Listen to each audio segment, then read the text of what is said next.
I would like to start by thanking our sponsors, American University School of Public Affairs and the Kennedy Political Union.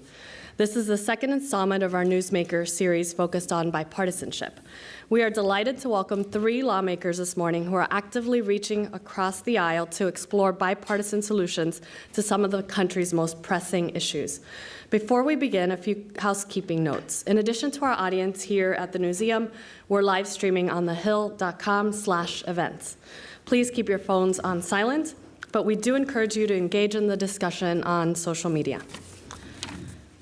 You can follow us on Twitter at The Hill Events and comment using the hashtag #TheHillNewsmaker. We are going to be taking questions from the audience during the program, so please be on the lookout for members of our team with handheld mics. Finally, there is a short feedback survey on your chairs. We would love to hear from you about our events, and I would encourage you to complete the survey at the end of today's program. Before we begin, I would like to introduce our sponsor for brief remarks. Please join me in welcoming on stage Vicki Wilkins, Dean of American University's School of Public Affairs. Vicki, the floor is yours. Thank you, Diana. I'm so happy to be here with you this morning and so glad that we could do it without snow this time. On behalf of American University School of Public Affairs and the Kennedy Political Union, we thank our esteemed guests this morning, Senator Alexander, Representatives Barragan and Hoyer, for being with us. And of course, we thank our moderator, Bob Cusack, for the great work he'll do this morning in leading this conversation. And most of all, we thank our partnerships with The Hill and The Hill Latino. We've had just a wonderful time working with their team and look forward to future events with them.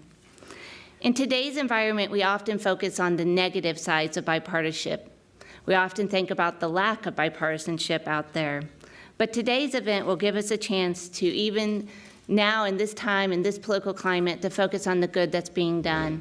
We have 2 great examples just from the last couple of weeks. We have a bipartisan bill out of the Senate Health Committee on the opioid crisis, and we all know today, if we were watching the news this morning and a certain person testifying, that there's a bipartisan bill on honest ads that's out, hopefully keeping us all safe when we're on the internet.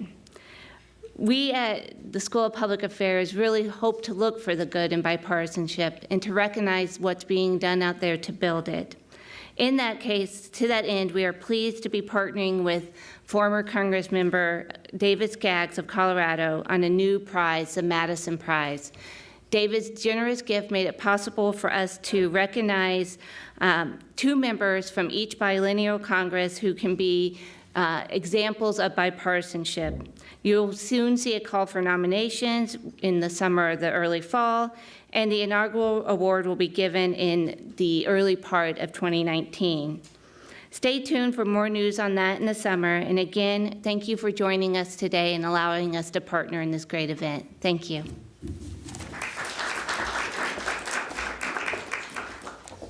Thank you, Vicki.